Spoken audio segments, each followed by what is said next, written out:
ushere kidogo. Sema amen. Amen. Manura, manura, manura. Manura, manura, manura. Kasawe mana. Manura we. Manura, manura, manura. Manura, manura, manura. Kasawe mana. Hallelujah.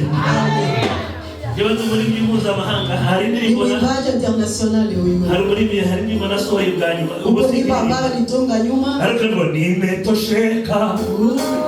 Yesu wangu. Asifiwe. Nimetosheka. Nimetosheka. Yesu wangu. Asifiwe. Msaada, msaada. Tena kimbilio. Msaada, tena kimbilio.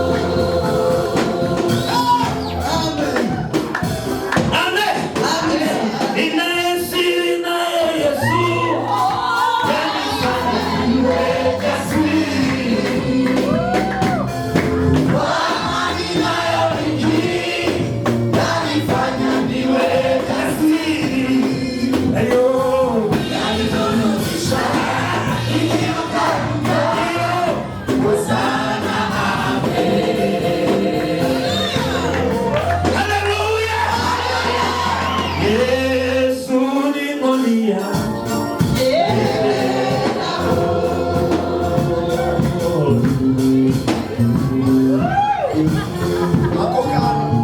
Hallelujah.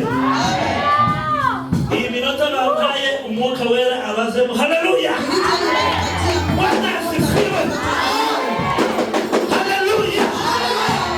Ninataka haiko kukuhubiri, nataka nikuchemushe tu kidogo. Agashaka kubwiriza agashaka kugushusha gato. Nikurudishe ndani matumaini. Agusubize ibyiringiro. Matumaini yako imekatika. Ibyiringiro byawe byaracitse. Lakini natangaza asubuhi ya leo. Tangaza muri iki gitondo. Ninataka nikurudishe ndani. Agusubizemo.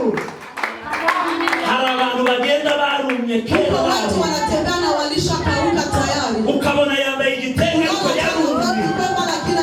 Ukabona yambaye ikoti ariko yarumye. Ariko kuri uyu muri gitondo ndashaka ngusubiza akababaro. Kagusunike kakurangiza umwaka uri muzima.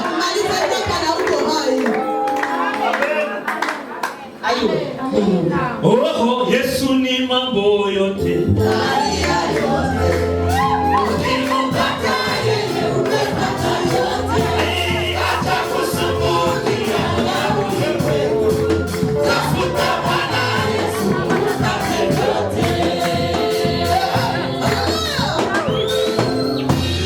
Kwa mambo ya chakula usikie shaka.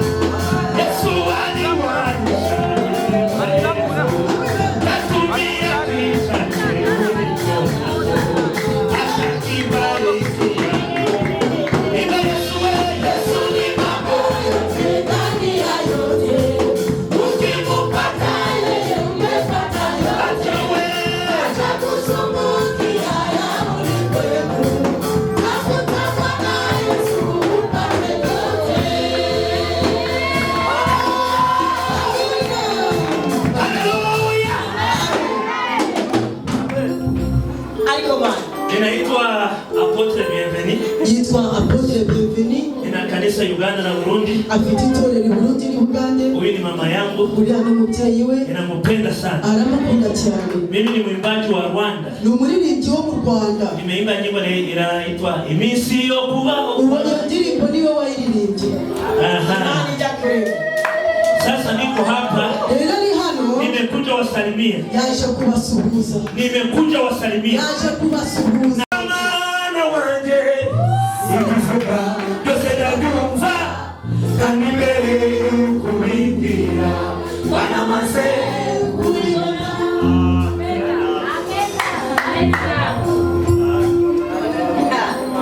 Nabaye umukene. Hari igihe nazaga kuririmba. Naza kuririmba hano muri restoration. Siku alipenda pa mu restoration. Naba Nelson n'abapasi. Namba ibiraka. Anavala vilaka. Ariko ubu ngubu. Lakini leo hii naho kuryama kuryama nafasi ya kulala. ndabanza bakakontorora Banaanza kwanza banakontrol. naho kurya Nafasi ya kulala. babanza bagacheka Anachekiwa kwanza. nubwo wandeba gusa mu maso Hata kama unasiona hivi maso tu. Unaisha. uyu papa yuko sana Uravuga ngo papa afite amafaranga. sema haleluya Amina. kubera iki Kwa nini? kubera iki Kwa nini? icyo Imana yavuze Alisemaka. gira umuntu muri kumwe Ambia jirani yako. uravuga icyo Imana yavuze Unakumbuka kenye Mungu alisemaka? Imana yavuze kugira Unasemaka sasa kutendea mema. Imana yavuze Unasemaka sasa kupandisha. natangaje uyu mwaka Unatangaza wewe. Imana kuzamure abanzi bawe babone kuzamuka kwawe niba nta shari ufite zamura amaboko uvuge ngo haleluya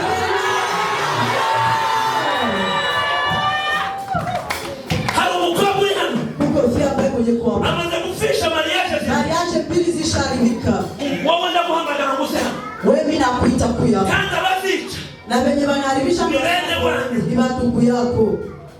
sinongera kubisubiramo niba ufite ubwenge uze hano Hata rudilia kama uko na akili sogea hapa mbele. umva nkubwire Sikia nikwambie. mu gihe Wakati abanzi bawe bavuze ngo wenzako washasema hivi. ngo ntacuzageraho Hazia utafika fasi. niba Imana ivuga ngo Acha kwenye Mungu anasemaka. ngo nawe Na wewe hari icyo ugiye kugeraho wote ninaenda kufikia. Danieli Daniele bamujugunye mu rwobo tuka mwele shida. abantu bagira ngo arapfuye Kazana na kufa. ahubwo bamwohereje ku migisha ye Acha kwenye mana hari abakujugunye mu rwobo kwa watu walikutoka. baravuga ngo urwo rwobo Sema sema urarupfiramo nanjye ndatangaje nanjye ndavuze n'intumwa urwo rwobo uzaruvamo urwo rwobo bakwimiye uzaruvamo zamura amaboko uvuge ngo haleluya ibyo bavuze wewe walisemaka. uwo mukobwa wicaye ahangaha Ule fi unaikala hivi. wafushije mariage Mariage mbili.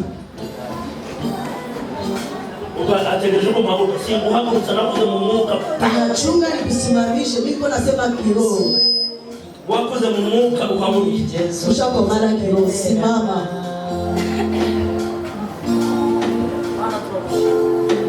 muri iyi telefone yawe Kwa hii simu yako hagiye kunyuramo umugisha hataingia baraka. udufaranga two gucuruza tugiye kunyura hano ufite amarira waracanganikiwe wabaye gacanganikirwa ariko Imana iragutabaye ubayeho kuvuga ngo mpereza nisaidie mu mwaka umwe nawe bazakubwira ati nisaidie Amina. umwana ntacyo uzaba humura ntacyo uzaba uwakureba wambaye ibintu wagira ngo umeze neza ibibazo gusa ni amadeni n'amadenisi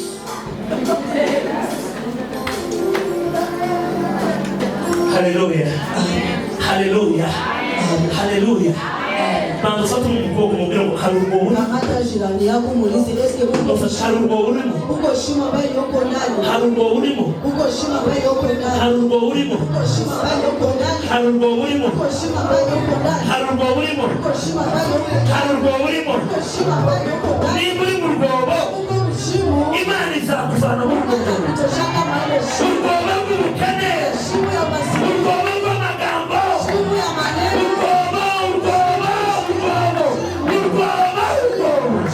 Imana irakuvanamo Mungu atakutosha. fata ukuboko kwa mugenzi wawe Kona mwenzako. umuhagurutse mu izina rya Yesu Kusha kwa jina la Yesu. umubwire ngo Imana iraguhagurukije Kana kusimama. umubwire ngo Imana iraguhagurukije uwicaye ahaguruke Naikala simame. uwicaye ahaguruke Naikala simame.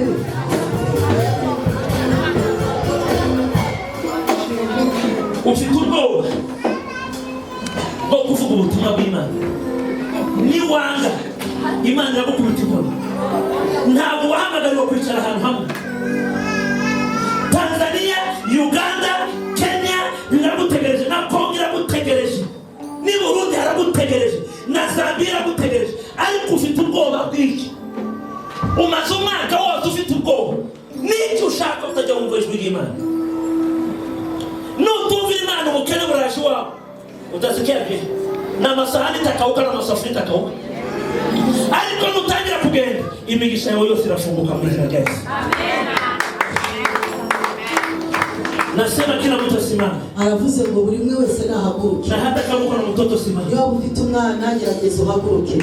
Bwana Yesu asifiwe. Amen. Nataka niseme kitu moja tu. Ashaka kuvuga ikintu kimwe gutya. Kimoja tu. Kimwe gusa. Mungu Imana hata kuacha. Nagizakureka. Mungu Imana hata kuua. Nagizakureka. Mungu Imana atakushika mkono. Azakupata kuroho. Mungu kwa hii kanisa. Imana muri itorero. Hii kanisa itaendelea. Itorero rizatera imbere. Ufite intambara zitatu. Ufite intambara zitatu. Hizo ntambara ni soko utavuga. Niwo muti. Bavuge. Mungu Imana igukuye mu rwobo, igukuye ne ufite intambara kandi abantu bakurwanya barakoze imbere n'inyuma n'abantu bafashije n'abantu urira amarira ya nyuma. Endelea.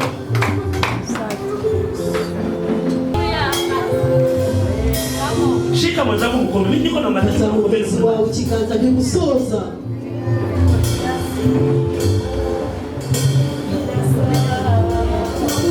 Kuya. Bino hadi mbele. Uko na roho. Ufite umutima wa kuomba Mungu na kumheshimu. Umutima wo guseka Imana no kuyubaha. Uwakureba mtu wagira ngo uracahagaze. Ariko wagushije amazuru ke.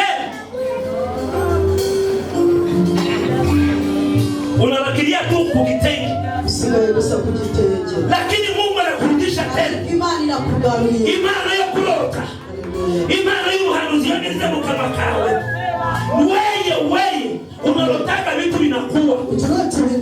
Lakini mashida na matatizo ariko ibibazo n'ibigeragezo uliviingiza kwako. Watijiji wawe. Mungu anakurudisha tena. Bali nakugarulia. Mungu anakurudisha tena. Bali nakugarulia. Tena utakuwa mtumishi wake. Tena utakuheshimisha. Kandi za kubahisha. Amen.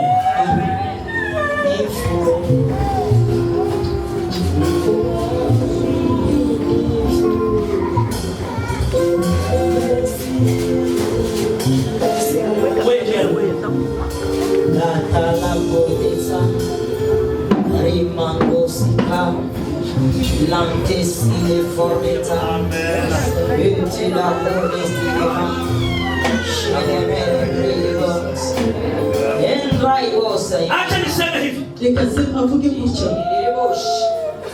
Achana na wafie. Ekana na bakobwa. Achana na wafie. Ekana na bakobwa.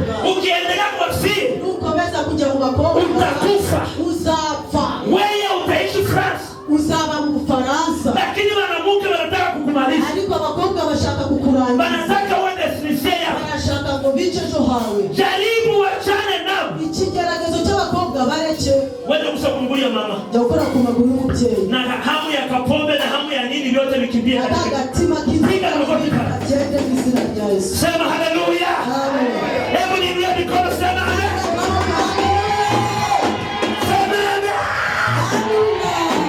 Sema amen. Sema haleluya. Wamse.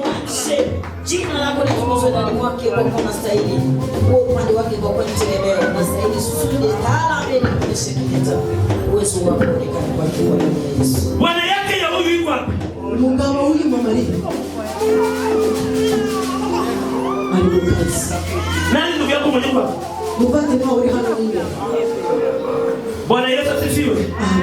Huyu mama. Huyu mtei. Ninaona ni mama. Abona ari umutei. Naona iko na watoto. Abona pita n'abana. Sababu ya mama yako hapa. Mbona kumutei hano. Mungu anamuongezea mapato ya watoto hao. Bali kuongera abana bali. Sikia nikwambie. Ulipita kwenye shida. Wachie mu bibazo. Lakini hao watoto wanakuja kubadilisha majira. Wanakuja kubadilisha. Sema amen.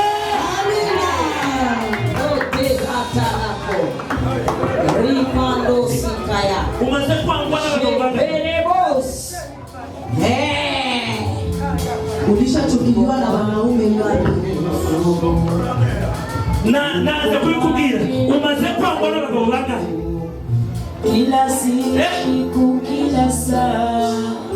Umezekwa ngwana wabanga. Lotela boss. Kuanzia leo kwenye wamekuweka, kwenye wamekufunika mshimo yako. Ninaona unafanya mariashi, ninaona unafanya mariashi. Sema haleluya, sema alikataliwa na Bwana hata wa nje. Yanzwe ndetse n'umusore wo hanze. Na kudanganya Mungu. Arakubeshe. Na usema Mungu. Arabeshe. Alikataliwa na Bwana wa nje. Lakini yule Bwana mwenye alimkatala, ninamuona na kuya saa hii. Ninaona na kuya saa hii. Kama hauna fitina inua mikono. Useme ninasikia. Alikufa. Mama yangu. Mzee. Na mimi unibariki. Naje umuhesha umugisha. Na mimi unibariki. Na wewe umuhesha umugisha. Unibariki tu. Bwana Mungu, katika jina la Yesu. Angalia chombo chako kimeshuka Bwana, katika uwezo wako. Ale Bwana for destiny. Anahitaji neema yako. Ubariki, tembee kulingana na haja ya moyo. Zaidi uwezo na utukufu wako Bwana umguse. Nuru yako imwangazie. Macho zaidi ya kawaida. Na zaidi umtumikishe tofauti kwa kuna stahili. Huo upande wake kwa kweli nuru na tegemeo kwa damu ya Yesu. Amen. Mama bakia kwa kidogo. Sema amen. Amen. Niko nasema kila mtu asimame. Alikumbuka kwa ulimwengu wote na haguruke. Bwana asifiwe. Amina. Afadhali Jarutwari uko nataka nikugusa kwenye mikono yako. Ashakukora mu biganza. Nimefika hapa. Yageze hano. Nikakuta mimi niko mwimbaji wa mataifa. Wewe ni umuririmbyi w'amahanga. Hii haiko sente. Hii haiko sente. Ntabwo ari sente iyi ngiyi. Haiko sente. Ntabwo ari sente.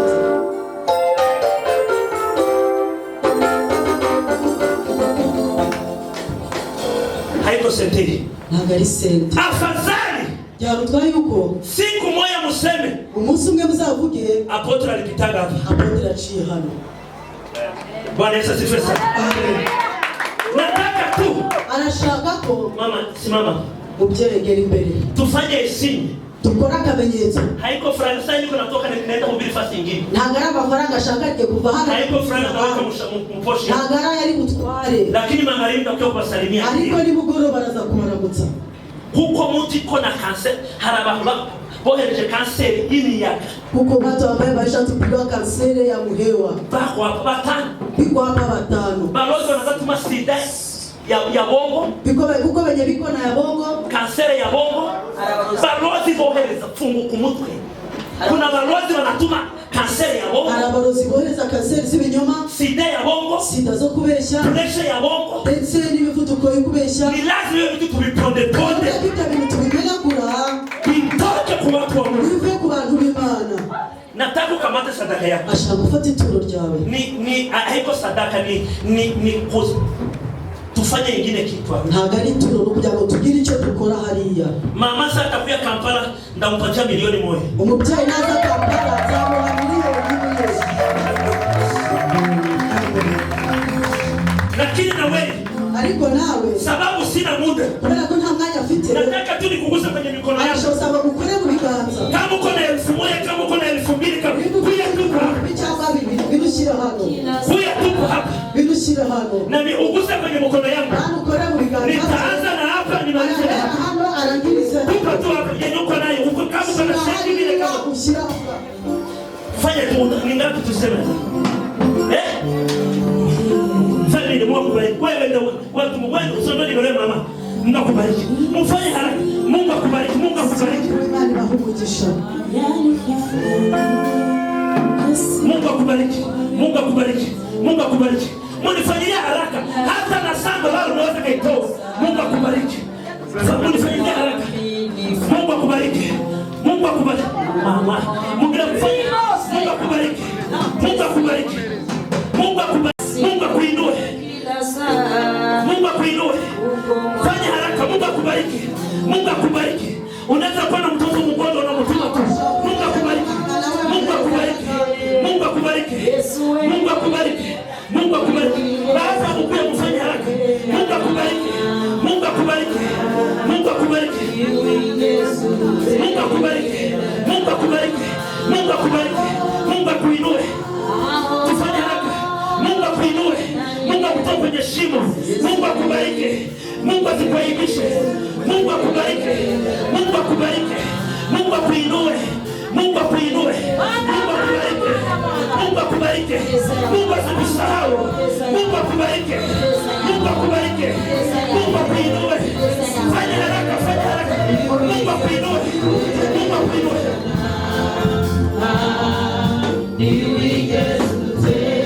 Mungu akubariki.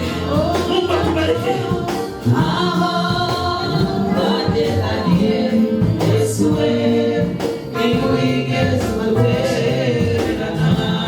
Mungu akubariki.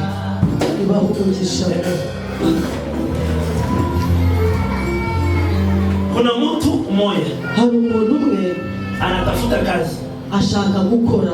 kuya hapa Ngwino hano. ni mwanaume, Ni umugabo unatafuta kazi ushachoka, washatse akazi wararushye. kuya hapa, Ngwino hano imbere. kuya hapa. Ngwino hano.